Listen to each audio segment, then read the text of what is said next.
Bonjour, Marie et ses amis poètes vous proposent aujourd'hui Sylvia Plath. Sylvia Plath, née le 27 octobre 1932 à Jamaica Plain, dans la banlieue de Boston, est morte le 11 février 1963 à Primrose Hill, Londres. Est une poétesse américaine qui a écrit aussi un roman, des nouvelles, des livres pour enfants et des essais.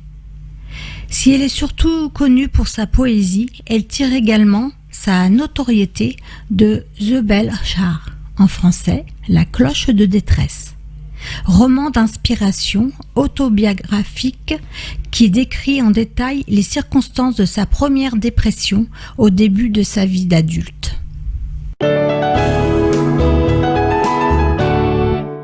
Tulipes. Les tulipes sont trop pas vifs. C'est l'hiver ici. Regarde comme tout est si blanc, si calme, et dans quelle neige. J'apprends la paix à longer seule et tranquillement. Comme la lumière se pose sur ces murs blancs, ce lit, ses mains. Je ne suis personne. Les explosions ne me concernent pas. J'ai abandonné mon nom et mes vêtements aux infirmières. Mon histoire à l'anesthésiste, mon corps au chirurgien. Ils ont calé ma tête entre l'oreiller et le drap bien bordé. Un œil entre deux paupières blanches qui refusent de se fermer. Pupille stupide, forcée de tout engloutir. Les infirmières passent et repassent. Elles ne me dérangent pas. Elles passent comme au-dessus des terres, les mouettes coiffées de blanc. Les mains occupées de 1000 choses à faire, et toutes les mêmes, eh bien, qu'il est impossible de dire combien elles sont. Mon corps est un galet pour elles, elles en prennent soin, comme l'eau qui court, prend soin des galets qu'elle doit polir doucement. Elles m'apportent la torpeur dans leur aiguille radieuse. Elles m'apportent le sommeil. Maintenant que je me suis perdue, mes bagages m'encombrent. La mallette en cuir verni, comme une obscure boîte à pilules, la photo de famille où me sourit mon époux et mon enfant. Leur sourire s'accroche à ma peau, petite griffe mesquine. J'ai laissé cargo de 30 ans, les choses filer. Amarré obstinément à mes noms et adresses, on m'a lavé de mes attaches sentimentales. Nue sur la housse de plastique vert du chariot, j'ai vu avec effroi ma porcelaine, mon linge fin, mes livres, sombrer puis disparaître, et l'eau m'a submergée. Me voilà numb, maintenant, je n'ai jamais été si pure. Je n'avais pas besoin de fleurs, je voulais seulement rester couchée, les paumes offertes, être complètement vide. C'est une telle liberté, tu n'as pas idée d'une liberté pareille. La paix ici est tellement vaste qu'elle te donne le vertige, sans rien te demander en retour, sinon une étiquette avec ton nom, des bricoles. C'est ainsi que les mœurs peuvent partir finalement, je les imagine, qui referment la bouche sous cette paix comme une hostie. Et d'abord, ces tulipes sont trop rouges, elles me font mal. Même dans le papier cadeau, je les ai entendues respirer. Dans leur lange blanc, comme un bébé affreux, leur rouge parle à ma blessure.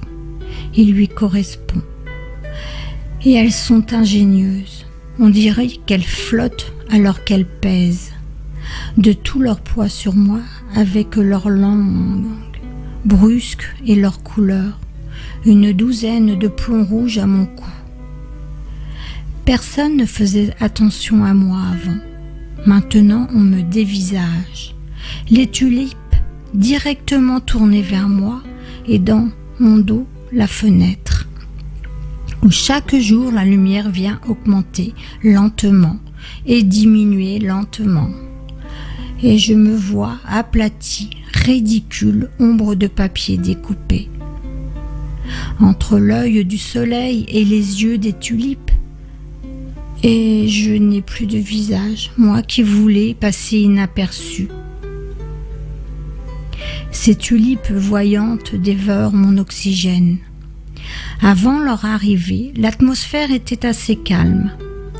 Un souffle d'air sans histoire. Puis, il y a eu ces tulipes comme un vacarme envahissant. Maintenant, l'air s'agite et tourbillonne autour d'elle comme un fleuve. S'agite et tourbillonne autour de l'épave, rouge de rouille d'un moteur. Elle accapare toute mon intention qui était heureuse.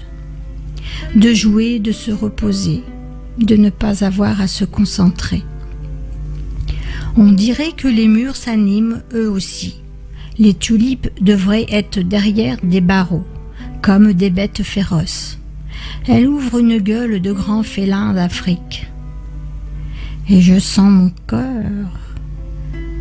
Il ouvre et il ferme sa corbeille de pétales rouges par amour absolu de moi. L'eau que je goûte est tiède et salée, comme la mer. Elle vient des coins très lointains de la santé. Mon coup de cœur aujourd'hui est Frédéric Carmoin, né le 15 juin 1968 à Saint-Martin-d'Hères, région Rhône-Alpes. Aujourd'hui, il vit à Évry, dans le 94, banlieue parisienne. Fonctionnaire à la Poste, ses loisirs, la musique, parolier d'une dizaine de chansons produites. Dans l'associatif, aide les personnes âgées et autres en difficulté. Il cite « La misère n'est pas une fatalité, mais le fruit de l'indifférence ». Il écrit des textes d'une sensibilité extrême.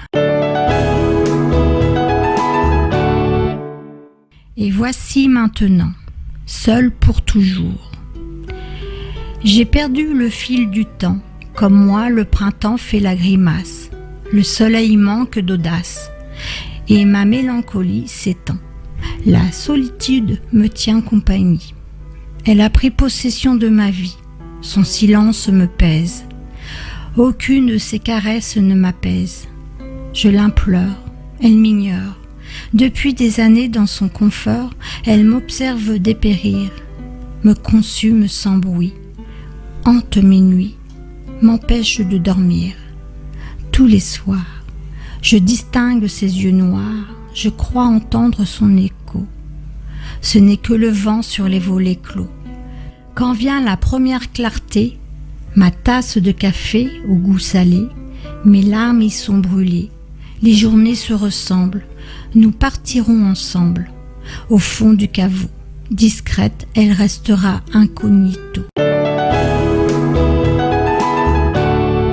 Marie et ses amis poètes vous remercient et vous donnent rendez-vous mercredi prochain. Au revoir.